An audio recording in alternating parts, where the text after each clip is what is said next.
विटा परिसरात कुत्र्याची दहशत. एकाच कुत्र्यानं तब्बल 40 जणांना चावा. कुत्र्याची दहशत, परिसरात नागरिक दहशतीत. विटा येथील शाहूनगर इथं तब्बल 40 लोकांना तसेच भटक्या कुत्र्यांना या पिसाळलेल्या कुत्र्याचा चावा. प्रशासनाचं दुर्लक्ष असूनही एकही अधिकारी घटनास्थळी दाखल नाहीये. तरी नागरिकांनी योग्य तो न्याय मिळावा तसेच भटक्या कुत्र्यांचा बंदोबस्त करण्याबाबत विटा नगरपालिका प्रशासनास नागरिकांची विनंती आहे. काय प्रकार घडला आणि काय झालं सांगा. मंडळी बाहेर आल्यानंतर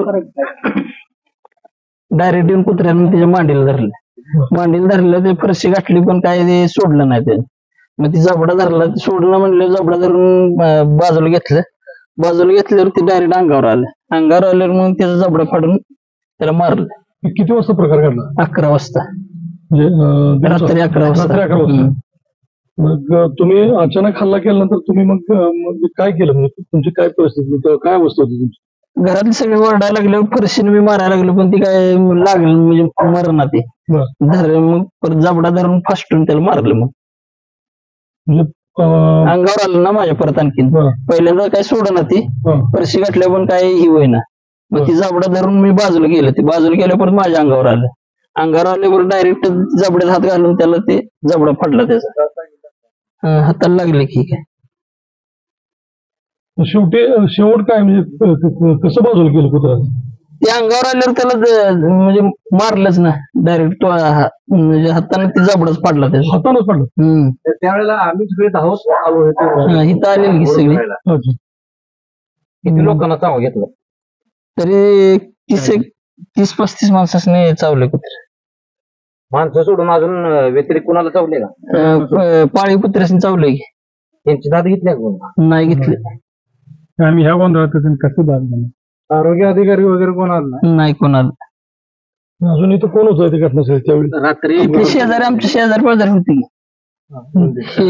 बऱ्याच अधिकाऱ्यांना फोन केले होते इथून, पण कोणत्याही अधिकाऱ्यांनी प्रतिसाद दिलेला नव्हता कोणत्याच फोनला.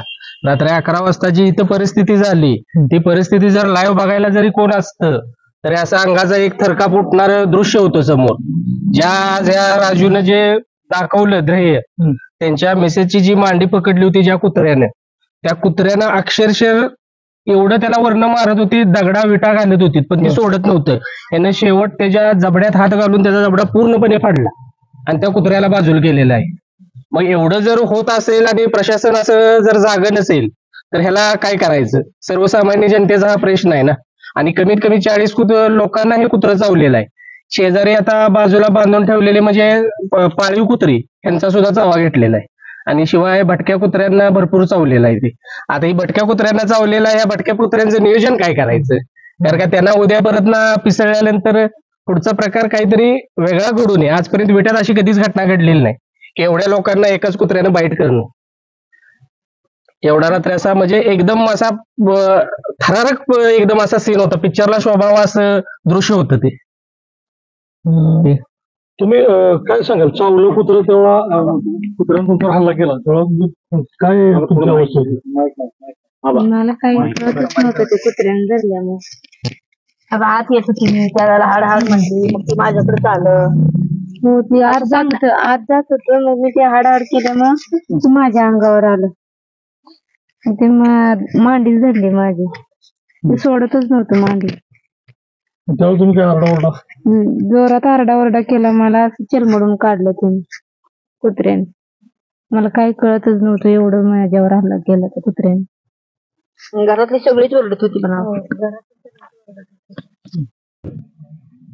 रात्री 11:30 पर्यंत विटे शहरातील विवेकानगर जो भाग आहे आणि कराड रस्ता जो संपूर्ण परिसर आहे तो एक वेगळ्या घटनेनं म्हणजे त्रास इतका व्हाल असं कधी वाटलं नव्हतं. असा त्रास त्या विटेकर नागरिकांना झालेला आहे. काल पिसाळलेलं एक कुत्र, जे भटकं कुत्र असेल, ते वेगवेगळ्या लोकांना चावा घेत फिरत होतं आणि तो इतका तीव्र चावा होता की त्या चाव्यामुळं किंवा त्याच्या हल्ल्यामुळं अनेक लोक जखमी झालेले आहेत. आणि जर आपण एक गोष्ट विचार केली, विटे शहरामध्ये जे लोक ह्या भटके कुत्रे असतील किंवा त्या पद्धतीचे जानवर असतील त्यांच्यावर नियंत्रण ठेवण्याची जी प्रशासनाची नगरपालिकेची जी जबाबदारी होती ती या ठिकाणी पूर्णतः त्यांनी या ठिकाणी झटकले असं माझं किंवा आमच्या सगळ्या पदाधिकाऱ्यांचं मत आहे. कारण 11 ऑक्टोबर 2024 ला माननीय वैभवदादांच्या मार्गदर्शनात आणि नगराध्यक्ष सौ प्रतिभाताई पाटील यांच्या सूचनेनुसार आम्ही एक पत्र दिलेलं होतं. मुख्याधिकारी असतील आणि या नगरीचे जे प्रशासन अधिकारी आहेत शिवसाहेब यांना आपण एक पत्र दिलेलं होतं की भटक्या कुत्र्यांचा वावर वाढलाय, तो शहरभर झुंडीनं वावरतो असून तो नागरिकांच्यावर हल्ला करण्याची जास्त दाट शक्यता आहे आणि त्यामध्ये नागरिक जखमी होऊ शकतात. त्या पद्धतीचं पत्र दिल्यानंतर नगरपालिकेकडून किंवा त्या प्रशासनाकडून कुठलाही यात बंदोबस्त झालेला नाही. गेले कित्येक दिवस झालं आरोग्याच्या तक्रारी अनेक पदाधिकारी या ठिकाणी मांडत आहेत, परंतु त्या तक्रारीची दाद न घेता केवळ लाव लिजाव करण्याचा कार्यक्रम या ठिकाणी चालू आहे. सगळ्यात महत्वाचं म्हणजे जे अन्न बाहेर पडलं जातं, कचरा, ओला कचरा, जे अन्न आहे नासाड्या झालेलं अन्न असेल, हॉटेलचं अन्न असेल, काही कटिंग केलेले जनावर म्हणजे कोंबड्या असतील किंवा बोकडाचं मटणाचं जे काही अवयव असतील ते रस्त्याला विखुरलेले असतात. त्यामुळे कुत्र्यांचा प्रचंड वावर झालेला आहे. नागरिकांनी वेगवेगळ्या ठिकाणना निवेदनं दिलेत, परंतु त्याच्यावर कुठलं कार्यवाही न झाल्यामुळं आजचा हा प्रकार झालेला आहे. आज या ठिकाणी आम्ही माजी उपनगराध्यक्ष मान्य दावेर बापू शेतोळे, तसेच गजानन निकम असतील, डॉक्टर पवार असतील, माधव रोकडे असतील, आमचे वैद्यकीय सेलचे अध्यक्ष कुलदीप असतील, भगवानराव आमचे शहर अध्यक्ष आहेत, या सगळ्यांच्या माध्यमातून आम्ही या ठिकाणी राजूभाऊंच्या घरी या ठिकाणी आम्ही आलो, त्यांची विचारपूस केली असता आम्हाला ही खूपच म्हणजे दुःखदायक असं आम्हाला त्यांच्यातलं चित्र दिसल्यामुळं आम्ही तुम्हाला या ठिकाणी बोलवलेलं आहे. आणि आमची व्यथा, आज रविवार आहे, आज कुठलाही अधिकारी जागेवर नाही, कुठलाही अधिकारी या ठिकाणी बघायला आलेला नाही, ना विचारपूस करायला आलेला आहे. आरएच मध्ये ज्यावेळेला हे गेले त्यावेळेला यांना काही लोकांना इंजेक्शन केली. त्या डॉक्टरांचं मत आहे की खूप लोकांना जास्त गंभीर दुखापत त्या कुत्र्यानं केलेली आहे आणि ही दुखापत त्यांना जीवाशी खेळण्यात इतपत आहे. आता काही त्या लोकांना इंजेक्शन या ठिकाणी दिली, पण एवढा रॅबिज इंजेक्शनचा जो साठा आहे तो फार अल्प मिळतो. त्यामुळं इतर लोकांना त्यांनी सांगलीला जायला सांगितलं, ना त्या लोकांना सांगलीला जायची व्यवस्था होती, ना कुठली त्यांची ट्रीटमेंट करण्यासाठीची कुठलीही शासकीय योजना व्यवस्था नव्हती. त्यामुळं आम्हाला इतकं त्रास होतोय की आम्ही आज या ठिकाणी नागरिकांच्या वतीनं पुढे ऍक्शन म्हणजे आम्ही आता नगरपालिकेला उद्या, आता अधिकारीच नाहीत, आम्ही आजच नगरपालिकेचं जायचं नियोजन केले, पण अधिकारीच जागेवर नाहीत, ना आरोग्य अधिकारी असू दे, नाहीतर मुख्याधिकारी असू दे, प्रांत साहेब असू दे, कोणच नाही आहेत. आम्ही आता जायचं कुठं, आम्ही सुद्धा कुणाकडे जायचं. उद्या आम्ही सगळे आमचे पदाधिकारी आम्ही नगरपालिकेत या संबंधित आम्ही तीव्र या ठिकाणी त्याचा निषेध करण्यासाठी आम्ही जाणार आहोत. विवेकानंद नगरमध्ये जी कुत्र्यानं चावण्याची जी घटना घडलेली आहे त्याच्यामध्ये 40 लोकांना कुत्र्यांनी बाईट केलेला आहे व काही लोक त्यातली गंभीररित्या जखमी आहेत. काही लोक ही उपचार घेण्याकरता ज्यावेळी रुग्णालयात गेली त्यावेळी त्या ठिकाणी फक्त 10 इंजेक्शनचा साठा फक्त उपलब्ध होता आणि बाकीच्या लोकांना सांगलीला पाठवावं लागलं. प्रशासनाची खरं तर जबाबदारी राहते. आपण तसं पाहिलं तर विट्यामध्ये आरोग्य यंत्रणेचा अतिशय बोजवारा वाजलाय.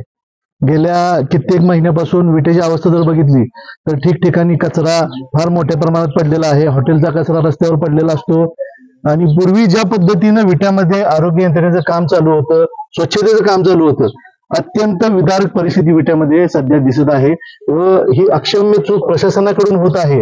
हे या गोष्टीचं आम्हाला फार वाईट वाटतं की विट्याची ही अवस्था ही केवळ आणि केवळ विट्यामध्ये सध्या प्रशासक असल्यामुळं आहे की काय हा सगळ्या विटेकरांना आता प्रश्न उपस्थित व्हायला लागलाय आणि लवकरात लवकर ह्याचा कुठेतरी निर्णय व्हावा व विट्यामध्ये लवकरात लवकर ह्या गोष्टी मार्गी लागाव्यात असं सर्व विटेकरांना वाटतं. अत्यंत दुर्दैव तशी पाहता निंदनीय गोष्ट आहे ही व आरोग्य यंत्रणेनं याच्यामध्ये पुढाकार घेऊन बऱ्याच गोष्टींचा सुधारणा केल्या पाहिजेत. आम्ही या ठिकाणी आमच्या मित्र राजूकडं आता चौकशी करायला आल्यानंतर सर्व गोष्टी त्यांच्याकडून विचारून घेतल्या. त्या ठिकाणी आम्हाला समजल्यानंतर आम्ही आमचे नेते माननीय वैभवदादा पाटील यांना फोन करून सदर गोष्टीची कल्पना दिली. त्याप्रमाणे दादांनी DHOना फोन करून सदर इंजेक्शनचा साठा विटा येथे त्वरित उपलब्ध करून देण्यासंदर्भात बोलणं झालेलं आहे व ते त्वरित उपलब्ध करून देतो असं त्यांनी सांगितलेलं आहे. काल जी घटना विवेकानंदनगर मध्ये घडलेली आहे अतिशय दुर्दैवी घटना आहे. आमचा सर्वसामान्य शेतकरी कुटुंबातला व्यक्ती रात्री येऊन कुत्रं चावतंय. प्रशासनानं याच्यावरती लवकरात लवकर काहीतरी केलं पाहिजे. प्रशासनाला जाग आणण्यासाठी आम्ही उद्या नगरसेवक मुख्याधिकाऱ्यांना आम्ही घेराव घालू. कितीतरी वेळा आम्ही यांना सांगितलं आमच्याकडे पत्र आहे. हे पत्र आम्ही सर्व नगरसेवक अविनाश नाना यांनी पत्र 11 ऑक्टोबर रोजी दिलेलं आहे. दुसरे पत्र आहे 20/12/2024 ला 27 डिसेंबर पत्र दिलंय. हे पत्र आहे यशवंतराव दिलंय. प्रशासनाने याच्यावरती लवकरात लवकर काहीतरी उपाययोजना केली पाहिजे. नसेल तर प्रसंग हे जड राहणार नाही. हा प्रसंग 30 ते 35 लोकांना कुत्र्याने चावलेला आहे. ह्याची दखल प्रसंग लवकर घ्यावी अशी मी त्यांना विनंती करतो. नसेल तर उद्या येणाऱ्या काळात आम्ही प्रशासनाला जाब विश्वास राहणार नाही. प्रशासन सुस्तावलेलं आहे. निघालेलं प्रशासन नगरसेवक नाहीत म्हणून असा तुम्ही गैरफायदा घेऊ नका. लवकरात लवकर याच्यावरती उपाय करा ही आमची विनंती आहे प्रशासनाला.